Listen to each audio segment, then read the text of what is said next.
It's your mother's uncle that we're going to see. His name is Asa Sidney. He owns the place, but turned over the management of it a few years ago to a couple named Jennings. Actually, I think that you will fall on us. And bet this wind is 200 miles per hour. Oh no!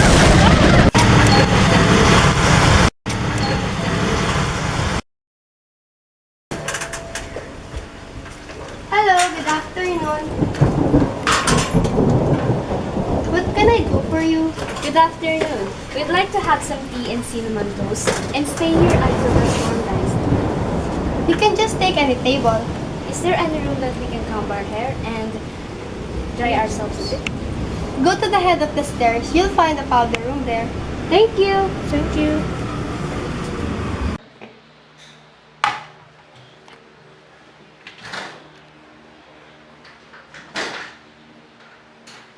Can I please have this tray for him? We can't! It's too much! But it is 100th birthday. No excuses! We have other guests we should look into. Well, that tray seems really special. Let me pay for it. Oh, who are you? Let's have a seat.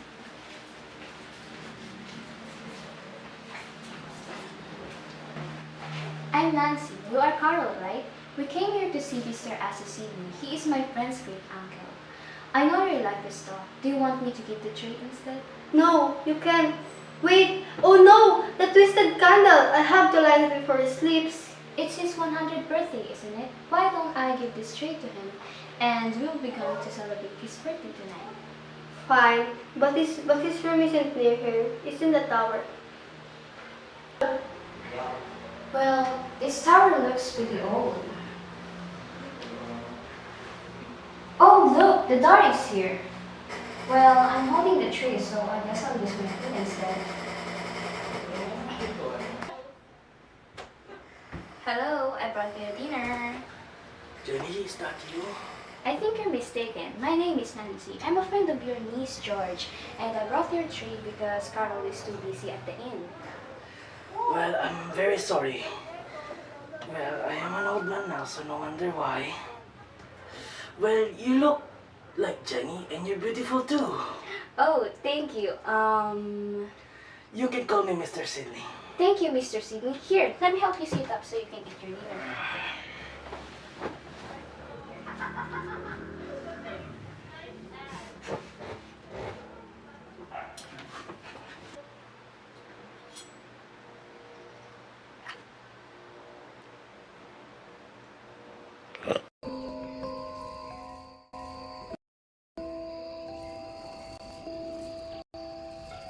Carl, you silly little tattletale. You better be sure about my whereabouts before you start flooding family affairs to strangers. But this is not what you think. I heard every word you said, you impudent brat. And as for you, young lady, what? The idea of you gossiping with that simple-minded girl is more than I'll take. If you act like a 2-year-old kid, then you have to be treated like one. Oh, I'm sorry. Hey, stop! Who are you to come interfering with the mother correcting a wayward child? You certainly are proving yourself unfit for a mother's place. I could have you arrested for that. We'll see about that. This is my house, and I run it as I see fit. This is not your house, and I am not an intruder. This is Asa Sidney's house, and I came here at his invitation. Who are you then? I'm Nancy Drew. Carson Drew is my father. Perhaps you've heard of him. Carson Drew, the lawyer? Oh, I've always seen his papers. And I've seen yours too.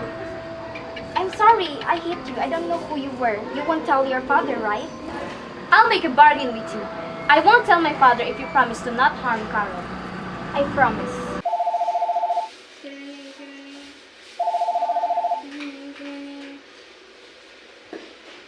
Hello, Ned. Is this you? Hello. Is this Miss Drew who was in the twisted candle this afternoon during the thunderstorm? Oh, yes. I was there with my two friends, Bess Marvin and George Payne.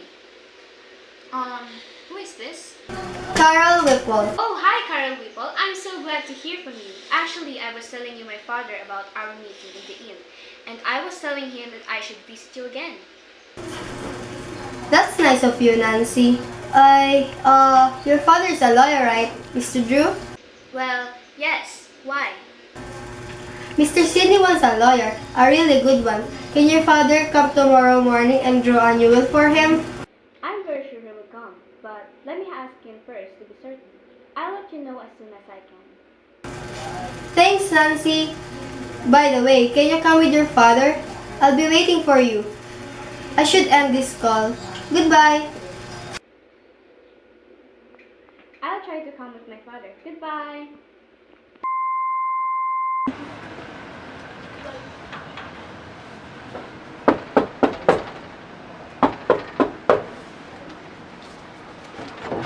Hi, Dad. Welcome home. Let's have a seat.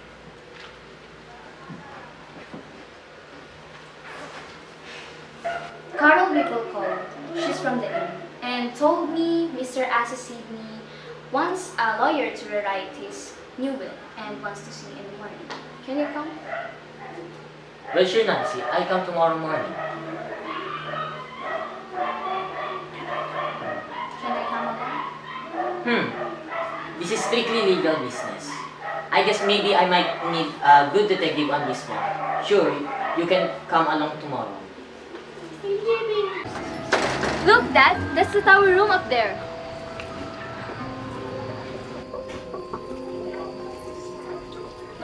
Well, hello, Nancy. And I'm glad to finally meet you, Mr. Drew. Mr. Sidney is expecting you to a room. Nancy, you'll show the way up to your father, won't you? I must hurry with my work. Indeed, I will. Stay where I can find you and I'll be back in a minute. Goodbye.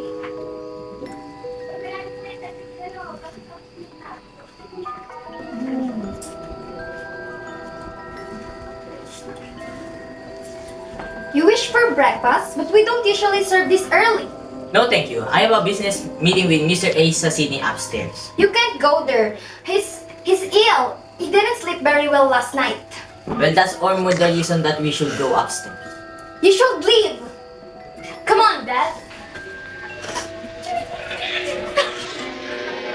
Miss Drew, I can't cook sushi with us Friday morning without celebrating. Miss Drew, excuse me for not waking up. I had a delicious night. Oh, you don't have to, Mr. Sidney. By the way, Mrs. Jemmett said you were ill. How would she know? She hasn't been near me or Miss or Janet for a very long time. Well, never mind that. Sit down, Miss Drew. I need to take business.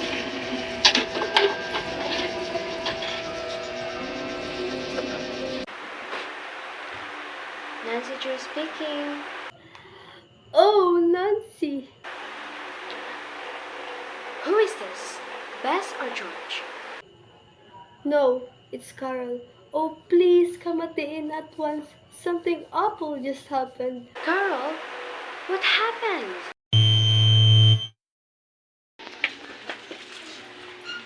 Someone's dead. Oh, Carol. Mr. Sidney, I found him dead last night. Thought he was just sleeping when I brought breakfast this morning. Oh, that's sad. You live so long yet so unhappy. I shall stay here for the ring of the will. Why, Dad? What do you mean unhappy? Well, he has so many relatives that will fight over the estate. Bickering relatives will probably gather now to fight over the estate. And also, some relatives may have also taken some of the properties, reducing the value of the estate. As to bat him. There's nothing to be done. Man, I have made arrangement for the funeral, and will even pay for it for our own buckets. Nonsense, Gamit. That won't be necessary. Even your services will not be needed here much longer. You can do other stuff after the funeral. Is that so? Well, we'll see about that. We'll meet there in 2 days' time to read the will. If that's the earliest, alright. Just being sent from this mansion in a truck. Oh, hi, Hannah. This is Mr. Jemmett. I would like you to meet us. This place is closed. Did you see the sign? No meals, no rooms. I came here because I was invited. Well, don't expect my wife and me to wait on you. What were you sending from here in cartons? What do you mean? Just some personal things. Your father told me to leave this place. So I've started packing. I guess I'll move it over next. I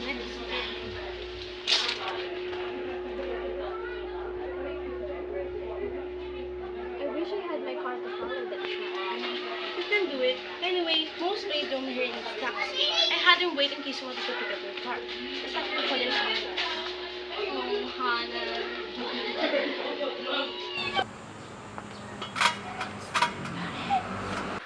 Why is he acting suspicious?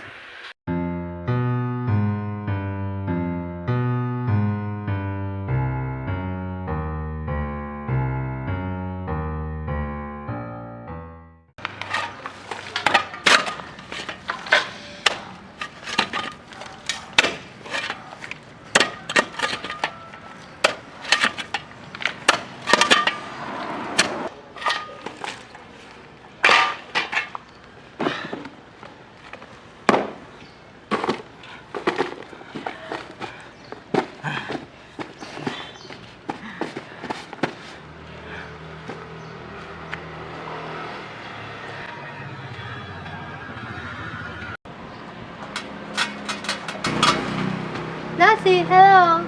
Oh, hey, how's it going? Mr. Sidney's decision to make the meeting was quite swift. Shh, I didn't tell them. I'm so worried, Nancy. Why? There's just so much in my mind. As much as I love Mr. Sidney, he's just so pathetic and friendless. Last night, when you left, a relative came by and went upstairs, even though Father never let him go there. Another man dropped by and did the same thing. These two men had the biggest argument that we could hear from down here.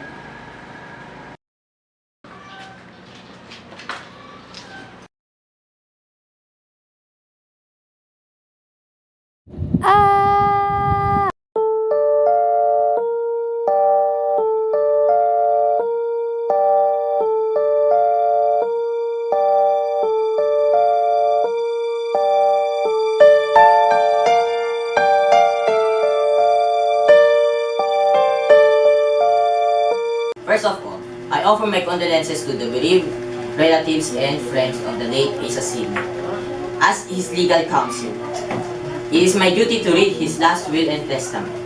Where is Carol Whipple?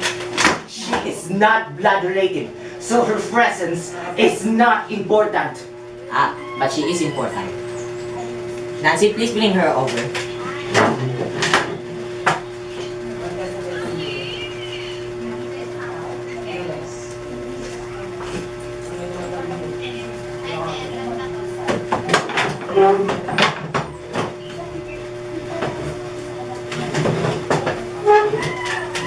Now that she is here, I will read his last will.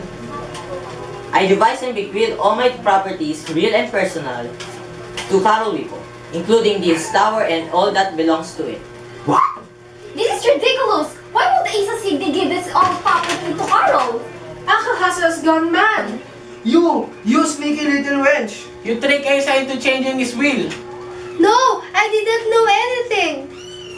Why did Asa Sidney give all his fortune to Carol Whipple, the adopted daughter of his caretakers? Why not to his legitimate relatives, particularly to Bess and George?